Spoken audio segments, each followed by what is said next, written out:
was working at GameStop at the time. I'm here by myself and I can look at this box. Yeah. And so like I looked at it, I posted it online and all that, and I ended up like leaking one of the Call of Duties early. They fired me, threatened to sue me for like 10 grand, which I had never even seen. There was an incomprehensible amount of money at the time. I was like, oh no, this is bad. I think that our high point, I think we hit like 2.8 billion views in a month, and that was during the Jake Paul Mike Tyson fight. You know, the checks went from like $30 to $3,000 to like multiple six-figure months, and just so crazy because it came from me just posting gaming videos. I don't see a world where FaZe doesn't come back. The FaZe logo is like the Nike logo for gamers, basically. Right. So it's definitely gonna come back. My dad was so confused because like, we're gonna go to England and I'm gonna box in an arena. He's like, sold out, like. Yeah, he's like, what are you talking about? What? What's up, guys? We are here in Las Vegas. We got PJ, aka Over. And we're about to film an absolutely amazing episode for you guys of the Saylormade podcast at the G Media Studio in Las Vegas, Nevada. I'm super excited to be here. And honestly, if it wasn't for these 6 motion pouches that I have in my lips right now, I would not have made it. You wouldn't be here. I wouldn't be here. I slept for 40 minutes. I can't do this today without the help of motion pouches. Let's go, baby.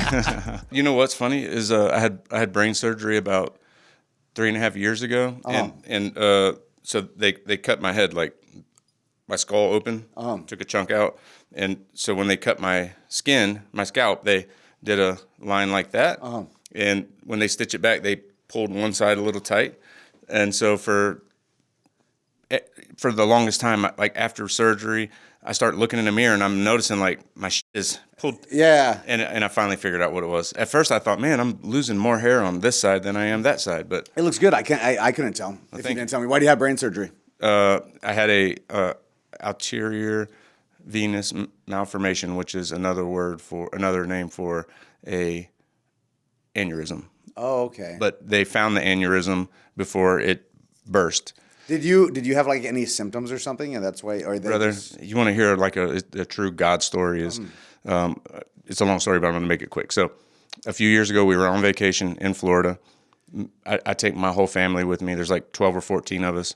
Okay. Yeah, me, my wife, my kids. Everything. My brothers, their family. So we were all looking for something to do one day. Walking around, we had an Airbnb. We figured let's walk and rent scooters. Like electric scooters or mopeds. Everyone was sold out. So we were on our way back home, and out of the corner of my eye, I noticed, like, rent me or something, So we walked over there, and they had enough for everyone, but they didn't have one for me. So I ended up renting a one wheel. You know what that is, right? Is it the one you stand? The big wheel in the middle, and you stand on it. I had never ridden one. So I tried to ride it, couldn't figure it out, took it back. And I'm like, bro, I can't. And so that night, I couldn't stop thinking about that one wheel. So I called the guy back at his business, and this is after hours at this point. And I'm like, bro, I want to buy one of those things. Do you know where I can get one? He's like, well, I'm actually an authorized dealer, but I'm at my daughter's birthday party right now. He said it's going to be late, but I can bring one by because I'm flying out. I'm leaving. I'm going back home the next morning. So he goes, I'll bring one to you. He brings one. I take it back to Tennessee. I learn how to ride it. Me and my son freaking ripping the streets up, and I took it to work. And I was out riding it one day down my parking lot, or back up my drive, and it cut off. Slung me off, and fractured my skull. Had a brain bleed. Spent 3 days in ICU. That period is when they found the freaking aneurysm that they would have otherwise never found. So the doctor says, look, you have this aneurysm. It's, this size now. We can monitor it. Long story short, I ended up getting brain surgery, and I went in on a Friday. They went in through my growing and went up into the brain and deposited glue, so that when they did surgery Monday, it wouldn't bleed out. And then when I came out of brain surgery, the doctor said that since the accident, the aneurysm has gotten so big that you were literally on borrowed time. It was going to burst anytime. So, how lucky! It's That's crazy. And to add to it, my wife had been on me for a year. I've been with my wife since we were 15. Actually, 2 days ago was our 31st anniversary. How old are you? 47. Oh my goodness. Yeah. Good job. Thank you. Long time. How old are you? 34. Yeah. Damn. Yeah, I'm old. No, you're young. You're a young man still. Yeah. But she had been on me for years to get health insurance. Yeah. And I just said, like, babe, come on, we'll just pay the doctor's bill. Well, she went behind my back and got insurance 2 months before that accident happened. It's like the amount of stuff that couldn't have been a coincidence, Yeah. So It's crazy. the God moment. Good. I'm glad you're here. Yeah. Me too, brother. This is nice. It definitely would have sucked to not be here. Yeah. Especially at this point in my life, I've had 3 grandkids since the brain surgery. Okay, nice. 2 boys and a little girl. And yeah, man, life's been such a crazy journey. Like I have this crazy ass story. The odds of me making it to this point are, if you were a betting man, you would have never bet that this was going to happen. So instead of doing like traditional podcasts, I want to hear like, some of the struggles you've been through. I'm sure you have, you never thought that you'd be where you're at today, right? Or did you always know that? Yeah, I mean, some people either always knew or... I just enjoy doing stuff, I think. And then I'm born and raised in Vegas, so like I've been around so many different types of people my whole life. Mm-hmm. So somebody just asked me this the other day. I don't know why, I've done like a dozen podcasts in the last couple of weeks. And somebody just asked me, they're like, did you ever think that you'd be working with all these people or doing this stuff? And the answer is not necessarily, but at the same time, because I'm like born and raised in Vegas, I've grown up around so many different types of people. And I've seen so many people and like, so it's not like that far off from what I would expect, I guess. Like it makes sense. It doesn't surprise you, right? It doesn't surprise me because I came up around so many people, and like my dad worked at the conventions all growing up. So every weekend I'm meeting like all these people, like business owners and like people that just like random people, and then business owners and famous people. And then my stepdad and my mom made like $100 million in a 5-year period. Oh, okay. So like. So they're hustlers. Yeah, growing up with them, like I got to see that, and we got to go from being like on food stamps to being like having 8 Lamborghinis in the parking in the driveway. So I've seen a lot of weird stuff, and I've always been pretty like social kind of guy, and so I think that doing all of that, it just makes sense. Like I probably have one of the best like networks of people out of anybody in the social media. Again, I started doing social media in like 2008-ish. So I started YouTube back then. I was doing like gaming clips and stuff. Okay. And then through that, I've done so much stuff, and I met so many people that like, shoot, if like Mr. Beast comes to town or Kai Cenat or whatever, their management hits me up and they're like, they'll hit me up and be like, hey, can you hook us up with this casino or do this? And it's just like, so I have a crazy You're the Vegas guy. Yeah, I'm like the Vegas guy, which is it's a pretty cool position to be in. It makes me cool because Vegas is so cool. It is, yeah. I'm really riding on the Vegas name. Yeah. Oh man, what's funny is I opened a tattoo shop years ago, and it was in a small ass town in Virginia, and it was literally the town didn't even have a red light; it had one flashing light. Okay. And the town was called Rose Hill, and I called my tattoo shop Rose Vegas Inc. Just like, it was just a fun little like in Bump Egypt. But I was in London, and I was in around Piccadilly area. If you've been over there, it's like the main area. And there's a bar out there called Las Vegas. Like that's just the name of the bar. Oh, really? I went in there and they had like all gambling, and it was a Vegas theme. And I think that's cool. Vegas is arguably the most popular city on the planet. Yeah, I think it's pretty up there. I think so. I mean, I think maybe Dubai is starting to compete. Dubai is for sure. Because just all the things like not having to worry about being robbed is a big thing. That's it. Hey, that's a pretty good benefit right there. I was supposed to go to Dubai in December to fight. Did you watch the Andrew Tate fight, or you know who Andrew Tate is? Yeah, of course. So he fought my friend Chase Demore. Chase Demore is actually signed to Happy Punch, which is one of the companies that I'm like one of the heads of. Okay. And so I was supposed to fight MMA on that event. And then a couple weeks out, they canceled my fight because Dylan Dennis, who's like Conor McGregor's jiu-jitsu coach and like one of his friends, he got in an altercation at UFC and his fight got pulled. And I was supposed to like do a face-off with him for the belt afterwards. We all fight in the 170-pound division of Misfits. And so I was going to fight my guy, and then I was going to challenge Dylan Dennis. But because he got pulled, they pulled my fight as well. So now I think that's probably rescheduled for like April. Oh, so yeah. Is that Dylan Dennis? Is he the one who fought Jake Paul, or am I thinking of someone? He fought Logan Paul. Or Logan Paul, yeah. He fought Logan a couple years ago. Yeah. Okay. He was supposed to fight KSI. So he was going to fight KSI the year before that. in boxing. And then after that, they assumed KSI was going to win. So we were in talks for him to fight KSI and then me to grapple him because I'm black belt in jiu-jitsu as well. And so I was going to grapple him on one of the next events for like a fun, like they were going to throw it in because Misfits is a boxing league, but they were going to throw in the grappling thing for like a fun, like, just something else, mix it up. Yeah. And then he ended up pulling out of the KSI fight, and then he had all that beef with Logan Paul. He ended up boxing him, and then he disappeared for a long time, and then he just came back to fight on Misfits again because they started an MMA division. And I was going to headline the MMA card, but then they have Dylan, so he ended up headlining and getting the belt in his last fight. Shit. Okay. And so I'd like to fight him for the belt. Yeah, that'd be sick. Oh, that'd be crazy. So I want to back up a little bit because you said your parents were broken on food stamps, but then they made $100 million. Yeah. So can you tell me about that? Yeah. So basically, they had like a catalog company where I'm pretty sure that the idea was that you pay a subscription fee each month, and then he would buy like wholesale products, and your subscription to this catalog, you could like look through it, like, so and let's you say can order something, and you can order make something. payments, right? Yes. Okay. Exactly that. And I think that after he got out of the business, I'm pretty sure that a lot of his, because it was like a gray area, I think, in the law or something. And I'm pretty sure that after he got out of the business, a lot of his former partners and stuff went to jail because they kept doing it after it became like illegal or something. I don't really know. I don't know this is allegedly. I don't know what the statute of limitations is. But that was the basic idea. Like, you would pay a subscription fee and then you get a catalog and you could order stuff out of the catalog. And so, they ended up making a ton of money. I didn't know there was anything illegal about that because I remember my grandpa having a catalog and I would always like look at the gold rings and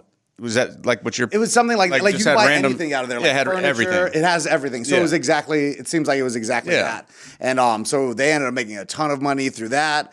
He bought the third biggest house here in Vegas. It was the Sultan of Brunei's house. Damn. So he bought that from him. And then I know that we live right next door to like Michael Jackson, and then Manny Pacquiao ended up, I don't know if he bought the house or he wanted to buy the house afterwards. So it was like, just it was crazy to go. I think that happened when I was about 10 years old. So before that, we were like on food stamps, had no money, and then my mom met him, and he had this whole idea for this catalog company, and they just ended up making a ton of money. So it was pretty definitely a big change, but definitely it was cool to grow up like that too because it opens your eyes to like the possibilities of I think that probably had a big impact on why you might have felt like, well, you could do anything. You can do anything. Yeah, you could literally like do anything. So I definitely think that made me believe like, whatever you want to do, you could just do it. You could just do it. You know, you're not stuck in any, like, you could change your life tomorrow if you really feel like it. Yeah, bro. My kids also lived both lives. You know, we were on food stamps at one point, and then they watched me in every one of my businesses, you know, starting at the tattoo shop. I would have them up there, you know, hanging out with my wife. And then every business I've tried, they've either been there or like worked at it when they got old enough, you know, like 13, 14. It's like, here's your first job, you know, go work in this station and help package this. Yeah. And so that's exactly why my kids, they'll come to me with these crazy ideas and I don't even think they're possible, you know? Yeah. I'll be like, I don't know. But then it's like, they think everything's possible, but it is, you know? It's like, you know. You're the one who started with the crazy ideas, so. Yeah, you know, right? Yeah, exactly. Yeah, they get it from you. They constantly hear crazy shit from me. That's funny. You know, and my dad, so my mom and my dad were never together. My mom and my stepdad were together for like 15 years, I think about 15 years. But my dad, you know, he worked at conventions. He owns a massage company out here. And then, did you ever see the fake, like, ugly teeth that people wear for Halloween? Yes. Like the Billy Bob teeth? Yeah. My dad was one of the founders of that company. Okay. So I would go with him to, like, conventions and stuff. And I saw so many things through him. So your dad was the inventor of Billy Bob teeth or something, right? Yeah. Did you ever hear of Bubba teeth? Oh, Bubba teeth. That's what it was. So he was Bubba from Bubba Teeth. Okay. So he was, like, the guy on all the packages and everything, which is pretty crazy. So I got to see, like, my mom and my stepdad, and then I got to see my dad do all this stuff, and it's just pretty cool. I feel like my life parallels my dad's a lot because we're kind of ridiculous people. And then my dad would actually, like you said with your kids, my dad would bring me to every event that he was at, like all the conventions and all that. And since I was a little kid, he would give me like a stack of business cards and be like, Pat, you're going to go to each booth here until all the cards are gone. You have to go up and meet each person who owns the booth, give them a card and tell them to come by our booth. And so like growing up in Vegas, I've met tens of thousands of people. Right. And it's because my dad like gave me a little job since I was like 5 years old. He's like, here's a stack of 500 cards. Go meet every single person here. So like I've always enjoyed the meeting people aspect. So now I'm like a big connector guy for a lot of big names, which is pretty cool. Like I just actually, I think I'm allowed to say this. I'm trying to facilitate Andrew Tate and Logan Paul kind of squashing their beef. They had a little beef for a while, and Tate wants to go to WrestleMania, so I just hit them up and connecting them to try to figure that out. So it's just kind of interesting, the people that hit me up to do things. Could you just like we know that you know him, so we know that if you know them, they must like you. Right. So we're gonna go through you and figure this all out, which is pretty cool. Yeah, that's crazy. I'm in a cool position. So Tate wants to go watch or wants to participate? I have no idea. Probably honestly. Participate, right? He should, right? And I'm sure that if he's there, the top G. Yeah, they're gonna bring him in. They should. Logan, go pull him into the ring and let's do get a clip out of it. Why not? That'd be fun. That'd be cool. That'd be a crazy crossover. That would be. I would watch it. I would watch it. Me personally. I would watch it. Definitely. So your dad, what does he do now? Your biological. He's a massage therapist, so he owns a massage company. He started TikTok actually, and he got like 700,000 followers in like 2 months, which is pretty crazy. He's a maniac, very charismatic guy. So yeah, he did that, and then he's 63 and he trains jiu-jitsu like more than I train. My dad's trained like 6 days a week jiu-jitsu. It's crazy. Wow. He's a monster. He just tore my hamstring, which was great. It was really nice. Yeah. Thanks, Dad. So the Bubba teeth, did he cash out on that or? I think that he had some interesting issues with his business partners. Okay. So yeah, they ended up. He was doing very well with it, and then his business partners he had multiple business partners, and they went a different direction or whatever. So he ended up pulling out of it. Yeah. Okay. I just woke up. Sorry guys. Sorry that I'm so tired. I slept for 40 minutes because my girlfriend's having twins and she's been throwing up nonstop. Congrats, brother. Yeah, it's gonna be crazy. And it's 2. Hopefully, it's a boy and a girl. That'd be awesome. Or 2 boys. Or 2 boys. That'd be sick. Definitely not 2 girls. I mean, look, any amount of babies is great, but 2 boys or a boy and a girl would be sick. Yeah, I mean, having experience with both, girls are a lot easier to raise. It seems like boys just instinctively are freaking animals, and at a certain terrible 2s, they just don't give a shit. They're wild boys. They test your. Like my grandson, like he knows I'm gonna pop his ass, but he still tries me. Yeah, like I'll get on him and he'll go. He'll literally growl at me, and I'll be like, "What?" I'm like, "Boy, growl at me again," and he'll.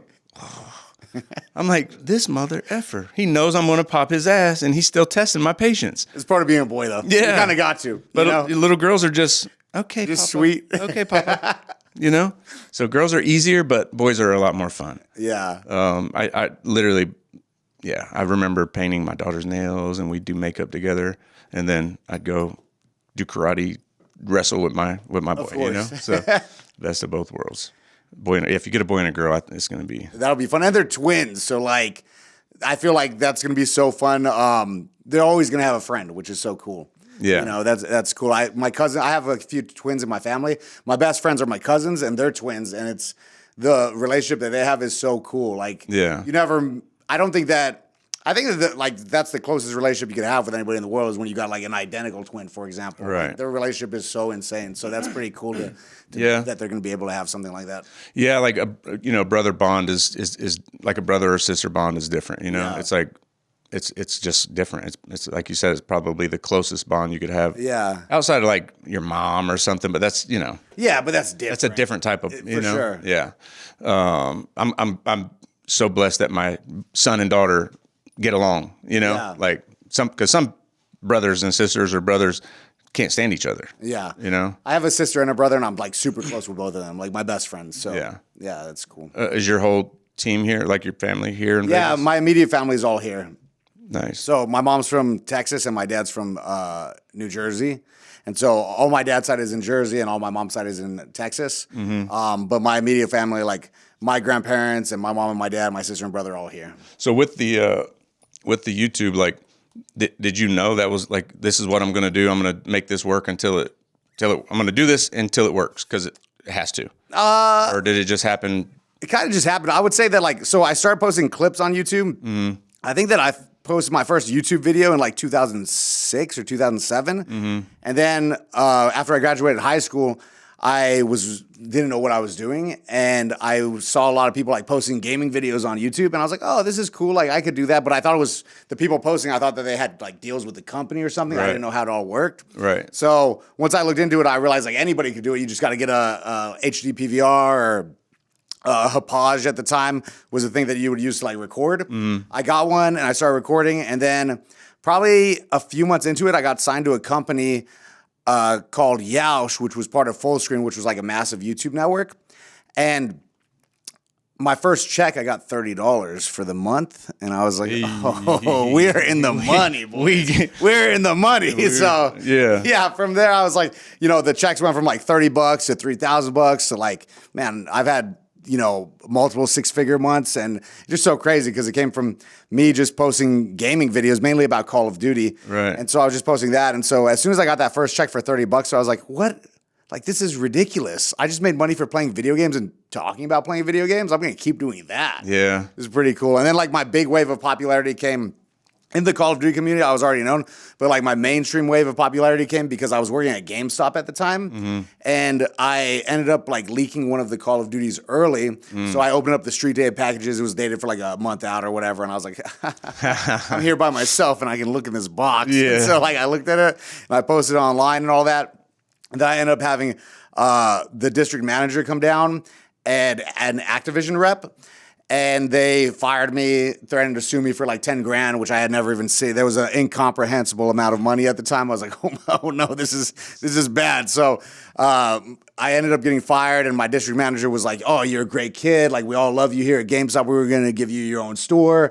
You're so great, but you're stupid. And then like the next month, I was like, this is kind of harsh, bro. You already fired me. You don't got to add insult to injury, bro. Right. But then like the next month, I told this story on YouTube, and I made like 25 grand. Oh, that was like the biggest check that I ever made, because before that I was making like $1,000 a month. Right. And I made 25 grand like the next month, and I was like, oh, I'm stupid, huh? Yeah. I'm out, bro. Yeah. That's right. And then since then, I kept doing YouTube for a while, and then there was like this big thing that happened where all of these advertisers pulled out of YouTube because one of the biggest YouTubers at the time, PewDiePie, had a bunch of controversy, and so they ended up pulling back some of the ads. So I went from making like 15 grand a month to like $1,000 a month again.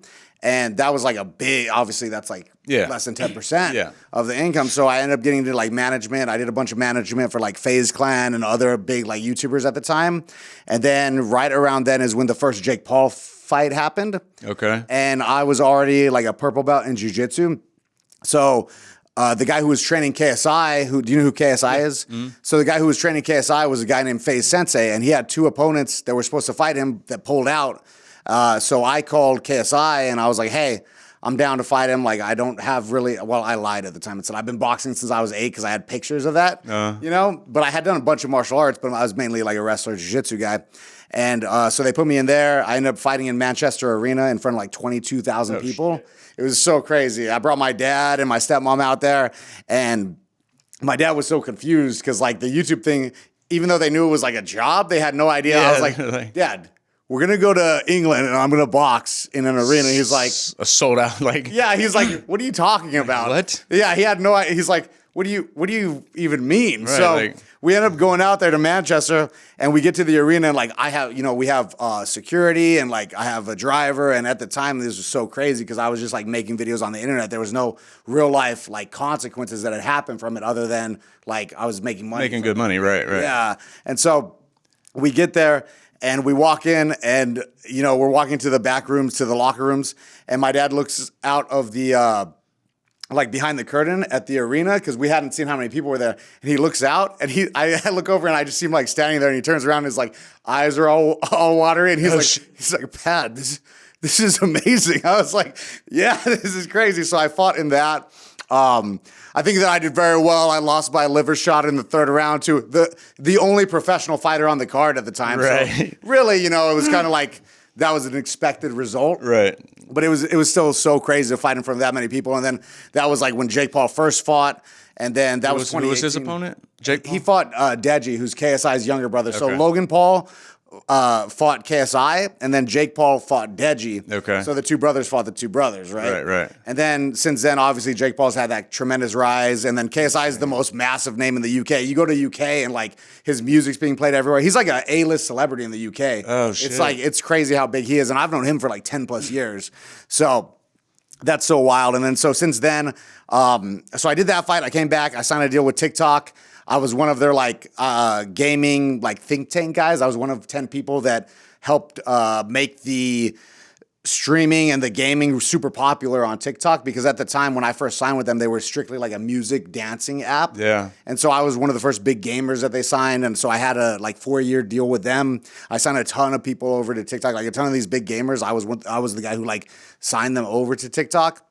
And then I fought twice in 2022. And I have this company, Happy Punch, with my friend Keemstar now, and we do like combat sports news and all that. So we just hit 1 million. We have like partnerships. We did stuff with Power Slap, PFL, working on this UFC deal. So it's been such a random, wild ride. It's so many different things, you know? Yeah. And people always ask me like, how did you get involved in this? And really it just comes from like, I'm involved in social media and I just talk to everybody. So like there's always there's always another There's always wave. an opportunity There's always because an opportunity. you're always putting yourself in these environments. It's like, yeah. And it's always just another wave. And my dad always says that. He's always saying that, you know, he's like, you're kind of like an actor. Like you don't know what your next movie is going to be. Maybe you're in an action movie now, and then next year, you might maybe be, you know. you'll be in a drama or whatever. Yeah, and it's like, it's kind of similar. It's very cool. So that's kind of like the story from then up till now. Damn, bro. It literally sounds like a movie. But if it was a movie, like you probably wouldn't even believe. It wouldn't even seem real. It's a like, little ridiculous. How many wins is this kid gonna get? Yeah.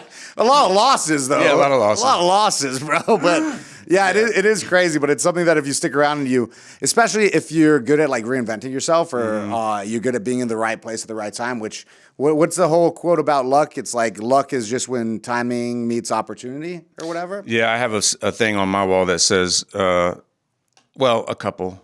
No luck, all work, because it's just like if the harder you work, the luckier you get. Of course. And another one, but I can't remember what it is. Yeah, that's the basic concept. Yeah, it's like, right. I'm just around, and so like because I've been around for so long, I'm like a trustworthy guy. I've worked with a ton of companies, and I've done a bunch of stuff, and I'm thankful to do it, and it's fun. It's like bro, I'm working right now. Technically, right? Like I'm just pulling up on 40 minutes of sleep to have these delicious pouches, right? Motion pouches. The motion pouches. Yeah. Absolutely amazing. We got caffeine, and nicotine is coming soon, or it's out now? No. Nicotine is a different company. It's a different company. Yep, All right. This is nicotine-free, plant-based caffeine. It's actually a pretty amazing product. I'm not saying it just because it's mine, but I didn't build it to be a product at all. I started playing around with these ingredients for me, you know, like I have a full R&D department. I'm in a whole other industry, right? And I've had a research and development team for probably 10 years. And there's this guy, Solomon. He and I always look for these ingredients to give us an edge or a boost or energy. And so over the course of the last 5 years, he and I have worked together on trying to have this limitless pill for me, for he and I, you know, like the movie Limitless. Yeah, it's a great movie. Yeah, and over the course of those years, we finally developed this formula, and it's so good that I'm like, man. First, I did the capsules because you know the Limitless pill, so I did the capsules, and then obviously today it's cool to have a pouch. Everybody does nicotine pouches, so I did the pouch, and and people love it. But I didn't set out for this to be a brand or a product, you know. It's got rosea, I suck at explaining these ingredients, by the way. It's got rhodiola rosea, which is an adaptogen to help your body deal with stress. You know, because like we're not going to take on less work or less, you know. Like I'm sure your girlfriend or wife is always like, babe. Well, I don't know if you get stressed, but you know, babe, you're taking on too much. Like, you know, take some stress off your plate. But I'm never going to do that. Like I'm just a worker, you know. I need something to help with the stress. I need something to help me deal with the stress, you know. So it has that. It has guarana, which is a plant-based caffeine, and some vitamins and bunch of good. But It's good. They're good. I have one in, and then I have a nicotine in as well, so I'm double dipping. You know? Yeah. But it's good. How much caffeine is in each one? Of these? 35 milligrams. Oh, nice. So I could pop like 6 at a time. Yeah. Right? That's what my son. He's like 35. Oh, so 5 or 6 would be like an energy drink. Nice. You know what's it's good. What's cool is I've done this, but I've seen people take like 3 pouches, put it in the water. Oh. You know, and then drink it. Yeah, you know what? I didn't mean to do this, but I drank like half of a C4 on the way here. And I accidentally drank half of a C4? Accidentally, because I was waiting for these. You know, I accidentally drank one of those. You had a moment of weakness, right? It was a moment of weakness. Yeah. I was just on the way here on my 40 minutes of sleep, and I forgot that last night I put in like a nicotine pouch in the can because I was like going to throw it away. And I drank it. I was like, "This is weird." Yeah, I had a like nicotine in there. I was like, "It's fine." Yeah, nice little buzz. All right, I'm good. So what nicotine do you do? Right now, I'm doing like velos or zones. I like Zins. I think that Zin is like the main one that everybody talks about. But like, I don't really. I like the feeling of the other ones more. Like velos are pretty good. I like those, you do 3 or 6? Oh, I do 9 milligrams. Damn, dude, everybody. Yeah. I'm the only. I feel like I'm the only one that does 3, but I do a couple at a time. But all day, every day. I wake up 3 times in the middle of the night to put a new pouch in. You know, I'm on that next level, bro. You should probably just go up. Go to a 6 or a 9. Okay. I probably do like 2 9s a day. But I was doing like 2 3s a day for like a year, and then I went up to 6s, and now I'll do a 6 or a 9. It depends on whatever I'm feeling at the moment. Yeah, I think I'm doing the 9s right now because I went to the gas station. They're like, "Yeah, if you buy the 9s, we're gonna give you like 3 for the price of 1." I was like, "Oh, sick! Give it here, right? Come on, bring it on." Okay. Well, when we leave here, I'm gonna give you some altered pouches, and they're gonna change your life. I love it. They are the best nicotine pouch on planet Earth. Deal. From a nicotine pouch, from an enthusiast, from an ex-Zen. You know, like from an expert, from a black belt in the field, brother. I've spent hours driving around to get, like, we would go on vacation. I wouldn't bring enough with me, and my wife would be like, "Babe, take extra," and I wouldn't listen. And we get to whatever this town is, and they don't have Zen pouches. Yeah, they got all the other brands, but I would literally waste a whole morning trying to find Zen pouches. That's so funny. I was just in Germany for like a month, and I had brought a couple canisters or whatever. And then for some reason, I guess in Germany, they don't know how to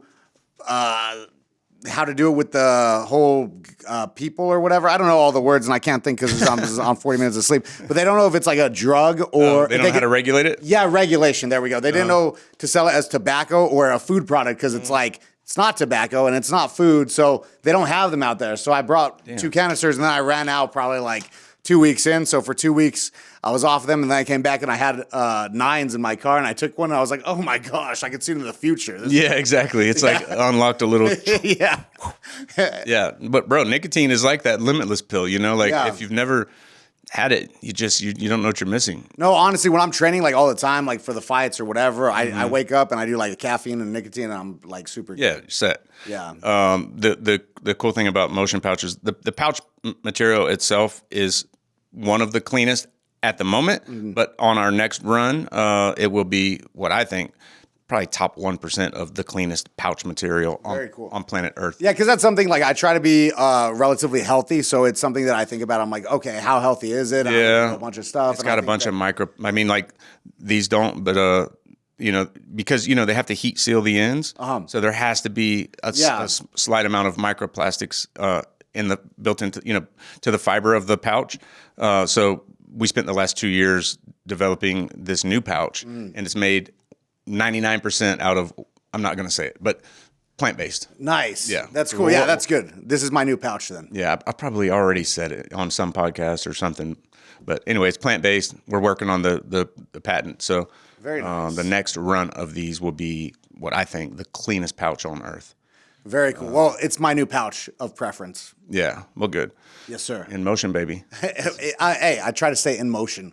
Yeah, you know, like every entrepreneur or athlete or just successful person, I feel like that's the thing we all have in common is just moving. Like you're not gonna sit around and waste time Like you said, it's like you're in the right place at the right time, but it's just about being in the place. Right. You know? Yeah, and it's like I feel like the momentum thing is so important, right? Like being like kinetic energy and moving forward and doing stuff and staying in motion is what anybody who wants to stick around in the business, especially in social media and all that, you have to maintain like relevancy and be in motion and know everybody and be at the events. And that's like one of the reasons why I'm not well known, but known as I am. Right. You know, it's because I stay in motion, which is good. Yeah. You can't get complacent. I mean, you know, I guess like if you've got some billions sitting in the bank, it's like, then you can maybe chill a little bit. But if you notice, notice, those guys don't. It's like, it's not even about, I mean, there's no way it's about the money at that point. Like the Elon Musks or the Jeff Bezos or what's the old guy's name that's trading stock or something? He's he's Warren Buffett. Yes, Warren Buffett. Yes. Like they just work. It's not about the money. I mean, it is about the money, but a little bit around the money. They want to shoot. But you know, I think women would be far more capable of getting a bunch of money and walking into the sunset and relaxing because they don't have that ego. Yeah, for sure. No, for sure. I talk with my girl about this. She does very well, and she always tells me how she's like, yeah, you know, I really want to, retire this year and blah blah blah. And it's so, but she wants to do other stuff too. She's a super hard worker. But it is funny. I think women are more capable of being like, oh, that's good. But males have that ego of like, oh. Only $1 billion. Okay, let's get to 6. That's right. Yeah, it's like ridiculous. Yeah, and it's like also we realize that once we hit this level, it's like, well, damn, that wasn't as hard as it sounded. Yeah, and then it becomes like for fun. Like it becomes almost like a puzzle of sorts, right? Like there's no reason for me, at least when I started the whole YouTube thing, I was like, my goal is just to hit. If I could hit like 10K, and then I was like, oh, 10K is cool. And then I'm like 100K. I'm like, okay, 100K is cool. And now I have like a few million followers, like maybe 5 million. And it's like 10 seems like it's doable. It's the same with money, brother. Same with money. I'm sure both of us had this thought that, man, if I just had 10 grand, I'm set for life. Because I can hustle. I know how to flip shit. I know how to make moves. For sure. And once you get like, it's cool because then you start to see the benefits of like followers or money or whatever it is. Once you get to that number, it all snowballs too. And it's like, okay, I can keep doing this. And it becomes more fun. So you unlock more abilities, right? Yeah. You level up, which is cool. Yeah. So tell me about, you said obviously everyone has hit huge losses and shit. Like, tell me about, is there one specific thing that happened when you were like, damn, this could literally end everything, or like a controversy or just something that just went so wrong? I mean, in the like YouTube business sense, I mean, we all deal with stuff like personal life and stuff with like family and all that. In the business sense, I guess there's been so many things that have happened that are like, the big one for me was the YouTube thing, because I had blown up on YouTube and I was making, 15 grand, like minimum 15 grand a month. And then some months, it's more or whatever. And then when the adpocalypse hit on YouTube and all the advertisers pulled out, and I started making like $800 a month, $1,000 a month for like a year. I was like, oh my goodness, like this is not going to work. And then I ended up I had a lot of good relationships with companies. And so I ended up doing a lot of like brand deals and brand and management for some of my other friends that weren't as social as me. So I started connecting them with companies to get brand deals for them and sponsorships and all that. So I started doing that, and that helped. And then the boxing fights started happening in 2018. So then I got on that. Right. But yeah, I guess during that time I had no idea, because like, I'm a massage therapist. I went to college for a little bit. I have some other skills, I guess, but I was making all my money from YouTube. So once that like went away, I had to figure out other things. And I think that the real thing with anything is like, as long as you keep yourself out there and you're doing stuff, there's always going to be, one door can close, but there's always going to be doors that open or windows that open that I could dive out of. So that's kind of been the main thing, but it's always up and down. And especially if you want to do stuff in the social media space, or you want to own your own company, or you want to go down a path that's like not traditional, you kind of have to deal with that. Like, you're going to have, I mean, even actors, right? Like actors, you think of them. Bro, this guy's in a AAA movie, but then you might not see him for 4 years, and he's probably like losing his mind. Like, oh man, I'm never going to be relevant again or whatever. But then, something else comes about. So unless you're Tom Cruise. Unless you're Tom Cruise, then you can just work forever. Tom Cruise, great guy. One of my favorite movies ever, The Last Samurai. If you ever saw it, you see it? Yeah. Favorite movie of all time. Great movie. And also, I don't like it when I read stuff about it and people say, well, how is he the last samurai? He was not even really a samurai. But the movie is not really about him. It's about the actual last samurai guy that dies at the end. Yeah. So that guy was the last samurai. So that's for all the comments from the movie from 18 years ago or whatever. Haters, man. Damn haters. Haters, bro. Hate us because they ain't us. Yeah, exact. Great movie as well. One of the top. Top, I just watched it recently, like a week ago. Bro, I got this thing where I'll lock in on a movie and watch it every single night. I do that same thing. Every single night. I'll put it on as background noise. Yeah. Yep. Just because I know I'm going to fall asleep. That's so 15 funny. minutes. And I feel like I do that because my mom, when I was little, played the Titanic a billion times. I'm not even kidding. Literally 1 billion times. Yeah. Every day, every time I saw her, she's watching Titanic. I'm like, are you even... What do you do? You see this movie 40,000 times, bro. And now I do it. So now, like, my girlfriend or my friends, when they come over, I have the same movie on repeatedly. They're like, what are you doing? I'm like, Yeah, what are you I'm just doing, comfortable, bro? Like, you're obsessed. I like the movie. What do you want from me? It drives my wife crazy. Yeah. Like, every single night, she's like, babe, like, put on something else. Bro, I watch this podcast called PKA. It's like a old, it's all these old school Call of Duty guys, and they still have, it's like a long running podcast. I think it started at the same time as Joe Rogan, so they were like really early on the wave. And my girlfriend recently asked me, she's like, how often does this podcast come out? I was like, oh, once a week. And she's like, how are you watching it every day? I'm like, oh, I'll just watch old ones or whatever. Yeah. She's like, please put on something else. I'm like, no. Well, they do the same shit, bro. It's like, you know how many times she's watched these damn vampire show or something? Yeah, It's like, of course, classic. Yeah, it's like, come on, stop hating. Yeah, we're doing the same thing, just different ways. Yeah, just different. You just don't like my version. Same, but different. Yeah, same. So tell me a little bit more about Happy Punch. So Happy Punch, once the whole influencer boxing kicked off in 2018, you know, it was supposed to be kind of like a one-off thing. It was supposed to be one event where it was a big YouTube event. Everybody fought on it. It was going to be a one-off. And then Jake Paul kept fighting because he ended up really liking the boxing thing. And him and Logan were wrestlers. And now you see Logan in the WWE and Jake Paul still boxing. But after that first event, nobody kept fighting, really. There was like a couple of guys that had a couple more fights and then fell off. But Jake Paul kept doing it. So I believe in 2020, there was another YouTube boxing event that was pretty big called Social Gloves. And so people fought on that. And my friend Keemstar, he's like, basically he's the TMZ of the internet.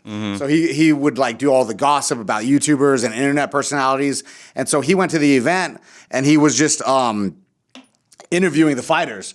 And that was in 2020. And then in 2021, he started the company Happy Punch with a guy named FuziTube. So FuziTube, do you know who Fuzi is? I've heard. He's like a huge prankster.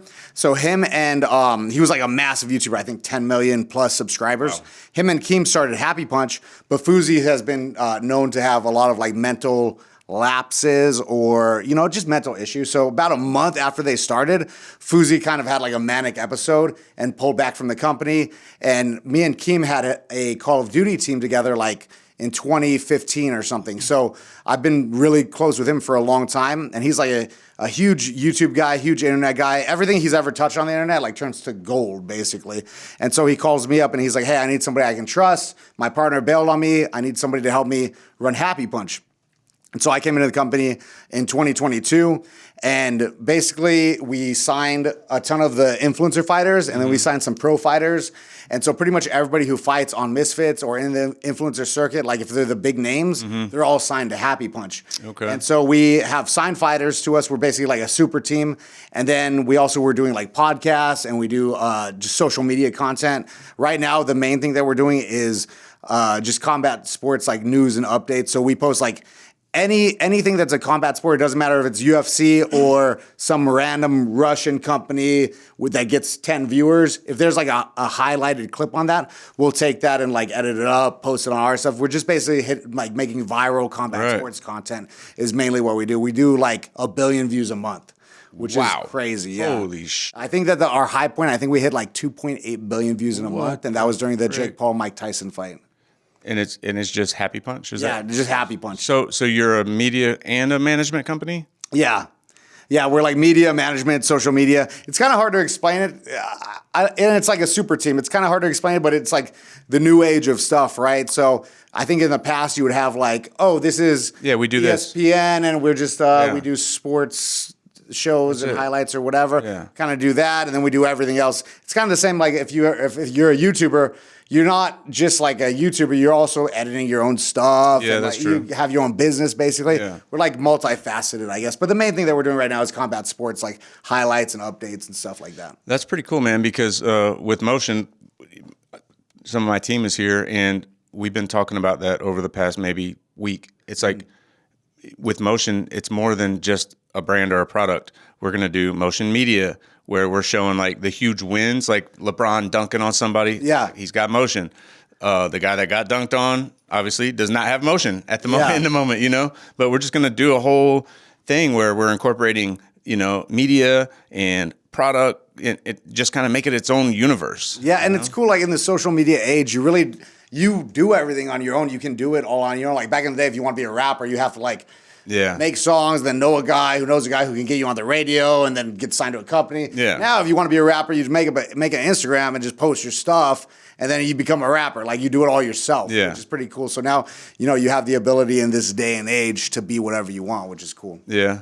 Yeah, bro. Today, it's like this with so many freaking tools, like right here. Like Literally everything. Limitless. The possibilities are limitless. It's crazy. Yeah, it's insane. My dad is so great at doing so many things, and like, it's so funny to see him.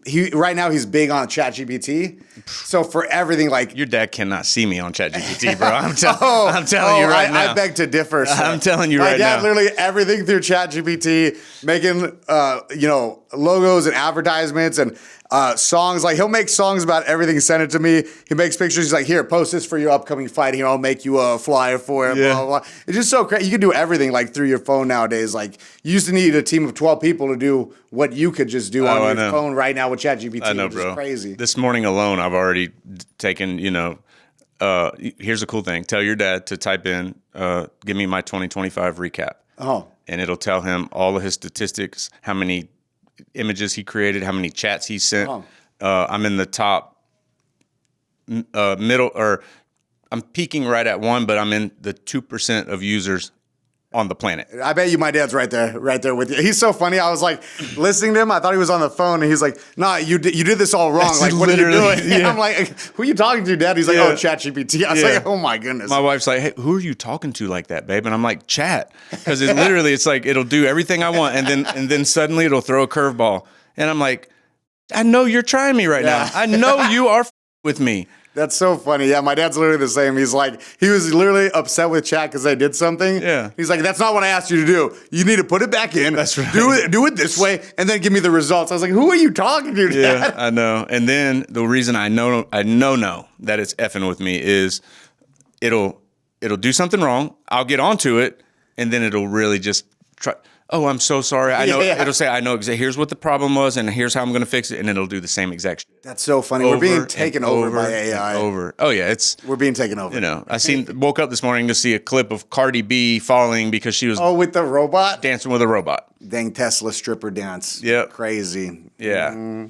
And literally here in Vegas in my Uber, and I look over and I see these cars with no drivers just taxiing people around. What do they call the Zooks? I think it's called Zooks. I don't know. My dad actually, so he had double knee surgery, and so he has trouble walking for long periods of time right now. And so we went to CES and we did a deal with a robotics company. And so he's got these robot legs now that you can, like, he wears them. And instead of walking for like 40 minutes and then being like, oh, my knees hurt, he'll walk around for like 8 hours with these robot legs. It's crazy. And then he also put them on, and then he fought a robot at CES, which was a little ridiculous of him. I'm going to find this thing. But he has legs. These are just like he didn't skeleton. Exoskeleton, yeah. He didn't remove his legs and then put on new legs. Yeah, no. yeah. That's actually you said he had knee surgery. I'm thinking, well, damn, did he remove everything from the knee down? Or is that what it's called these days? Is double knee surgery? Okay. We call that amputee, but... Look at this. This is so funny. And I could give this to you guys so you could put it up, but okay. This is so funny. He literally fought a robot. He's got the exoskeleton legs on in that, and then he's like fighting fighting this little robot at What CES. the hell? Yeah, we'll definitely have to put a clip of this up. But it's so cool. It's crazy. You know, we're in the future, 2026. Insane. So, like, even 5 years ago, that would have had to have been this whole big elaborate thing. Yeah. Now it's compacted down to. And it was like you would think. I thought it was going to be very expensive. It was. They're $1,500. Yeah, probably order them on Alibaba. Oh, yeah. That's what he said. He's like, Pat, next year you can order these up at Alibaba. right. Yeah. Let's start a company. Yeah, exactly. Like, yeah, that's a great idea. Sounds like me and your dad would get along. No, of course. Yeah. I think that, you know, you go up on the strip in Vegas and everybody's on the scooters. For sure. I think that you're going to see people with the robot legs, you know, renting the robot legs or whatever. I think that's the next move. It definitely feels like it could be. For sure. But I feel like they're already doing that in China. I remember seeing a video where they had all these robot legs lined up. Yeah. They do it for like hiking and stuff. That's right, out there. hiking and stuff. Right, that's where I first saw it as well. Yeah. And they just haven't broken into the American market yet. So, you know, we're in contact with a company from China. We did this little deal with them, and we're trying to see what we can do because that'd be cool to be able to be involved with the American side of it. Brother, we could talk off camera, but Yeah. I've been manufacturing different products in different industries for the past 15 years. I have very, very, very close relationships in China with, you know, manufacturing facilities. So not sure how connected you are with China, but I've got major connections over there. Okay, yeah, my dad had factories out there for the Bubba teeth. Okay. So yeah, there's like we can talk. Yeah, But yeah, sure. there's a lot of cool stuff that's happening. Yeah, it could either go extremely good or extremely bad for America. You know, because Yeah. I see a future in 10 years where not all, but a lot of Americans are extremely more overweight than they are now, and they're like, oh, I got these robot legs, so I'm never tired, and they're just letting a robot walk for them, and then just feeding their face. For sure. But also, like, maybe on the opposite side of that, maybe they're walking more. You know, like my dad, for example, will be like, use the legs all day. And then he's like, I've walked more today than I normally would. And he still gets sore. Right. But now he's like walking so much that I think it counterbalances. Yeah. Also, there's a thing with people who just, even, you know, whether they're sick or not, you know, is just sitting around and not moving. Yeah. It's like I think shaves who knows how much off your life just sitting and not having purpose, you know? Yeah, sedentary lifestyle. Yeah, for sure. So I definitely see the benefit of like people that weren't capable of being able to get out and especially walk. like older people or people who have had like maybe some disabilities or whatever. It's gonna be so helpful. Mm-hmm. Yeah, I wish I could remember this statistic, but a good friend of mine said that the study where like the top 3 countries that had the longest lifespans, it wasn't about their food, it was more about they were active. Yeah, moving. Yeah, staying in and they were motion. a community. Yeah, staying in motion. Yeah. Motionpouches.com. Yeah, man. I think you're on a time limit or something. I mean, I'm good. I can stay here for another 4 hours if you'd like. Okay, but you know? prefer not to? Whatever you like. I'm here for you. 55 minutes. Oh, okay. So you know. Okay. That's all right. good. How long do you the normally plan- go? 6 hours. 6 hours. I could do 6 hours. I know? need 6 more of these pouches. 6 more motionpouches.com. No, just kidding. Yeah, you know, I had this list of questions and stuff, but the conversation we had was pretty fascinating, man. Yeah. I appreciate your time, brother. Of course. Is there anything you got going on or coming up that? I mean, you've got the following. It's not. I don't think I can add to you know, like. But let's, you know. Yeah, I mean, right now the main focus for me is Happy Punch, and then I'm fighting hopefully in late March or early April. So I'll be fighting on Misfits, my MMA debut, where I will be choking a man unconscious and then challenging Dylan Dennis for the Misfits MMA belt. So that's the only thing that I have going on. Really, nothing too big. Only you know, 100 million people will see it. You know, small, light work. Light work. You're invited. Everybody in this room is invited. That is on the record. Yeah. You can quote me. Is that your logo, Yeah, the Happy Punch. brother? Yes. Isn't it sick? It's so fucking sick. So easy, and it's like it's friendly too, which is cool because I think that we haven't dropped merch lately, but we're going to again because we just hit 1 million. But man, every time we pull up to an event and we have merch, we got half the crowd wearing the merch. It's just like anybody can wear it. Like a kid can wear it, a girl can wear it. Yeah. Fighters all know what it is. When I pull up to the UFC, like every single fighter knows Happy right? Punch. It's so sick. Yeah, I mean, I recognized it when I seen it. For me, bro, the brand and the logo is so badass that you need a product behind it, not just a shirt. Like I see that. I mean, the brand, it's obvious. Happy Punch. Like I see a pouch, even if it's just like a healthy water or like a healthy flavored water just for your events and stuff, man. No, I agree. I think that badass. my ideal future here with this in the current like 3 to 5 year plan would be like have our own gym out here, like our own MMA gym, our own like obviously like clothing line, and then we're in talks with a few drink companies. To make like energy drinks and to make possibly like alcohol drinks and stuff like that. It could be branded on everything. It's just I think that marketing is so important, right? And I think the Happy Punch brand is so easily sellable, So it's literally, it's a badass brand. It's pretty good. So I'm also in the cannabis industry. I have a manufacturing, I don't do cannabis, but I sell it. Okay, very good. I also don't partake in the devil's lettuce. That's right. Yeah. I don't partake, but I do sell a lot of weed. But I have manufacturing facilities in Tennessee, Oklahoma, and New Mexico. And one of my cannabis brands is called Turned Up. And we have this adult. It's like an adult Capri, but with THC in it, and it comes in a cool pouch. We manufacture those, and I literally see an alcohol version of that in that pouch. The Happy Punch pouches coming soon. I'll show you when we get off here. Nice. Yeah, it's you're gonna love it. It's That's very sick. Cool. Very cool. Adults only. Yeah, of course. Yep. I like that. Yeah. So who knows? Maybe there'll be a collab in the future. I foresee it. I do too. Motion/Happy Punch. Punch.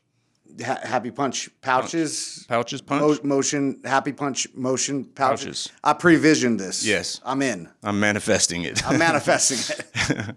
Brother, pleasure.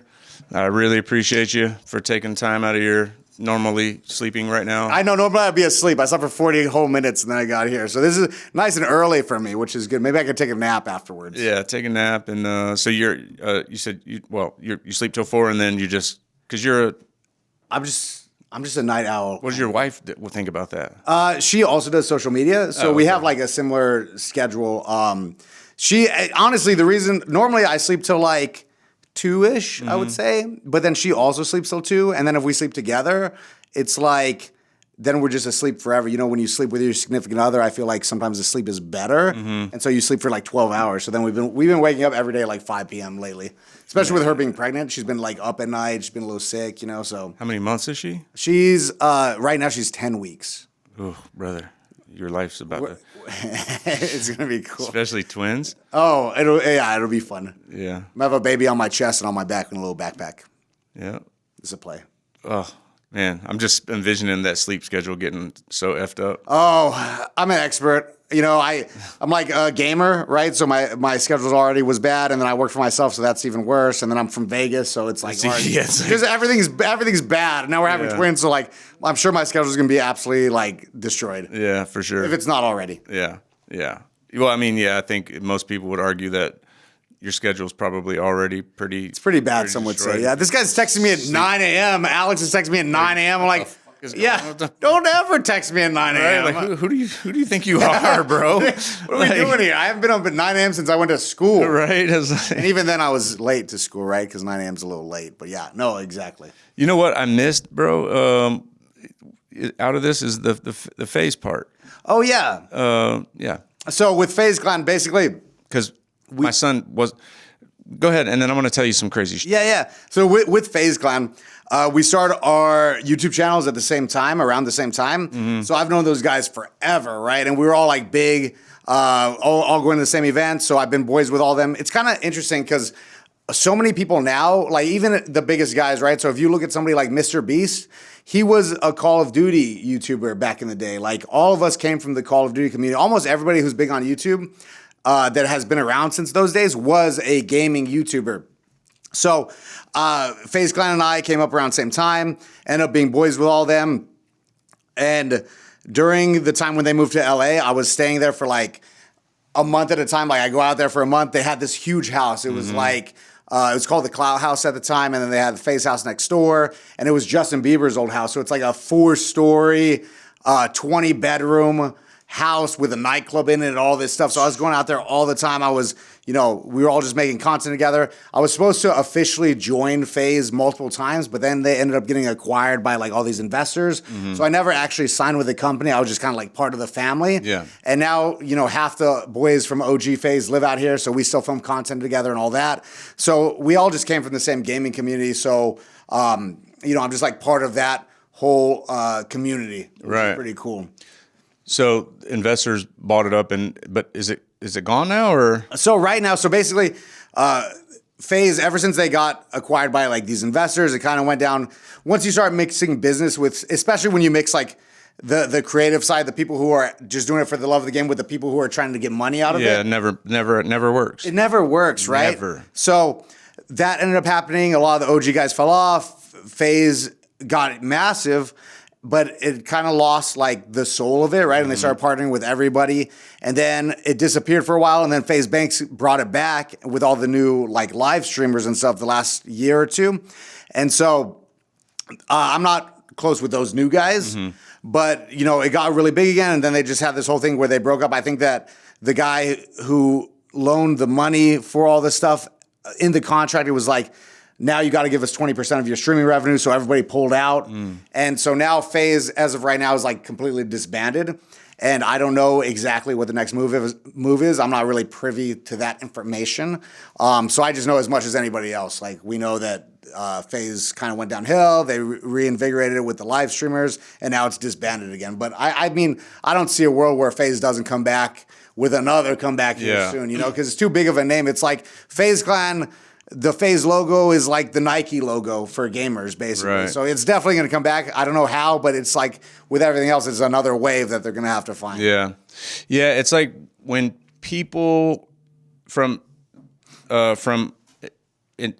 not within this culture or any culture, try to come in, and when they see dollar signs and then it's like it just never works. They have all these ideas about how to change it. Like, hey, your movie script is great, but let's like change all this, and then eventually it's not even your movie anymore. Yeah, it's like a whole different thing. And it's like, well, what was the point of you coming in and investing when the reason you wanted to invest is because it's who they were. Yeah, But then they're like, it just never works, man. I've seen it happen over.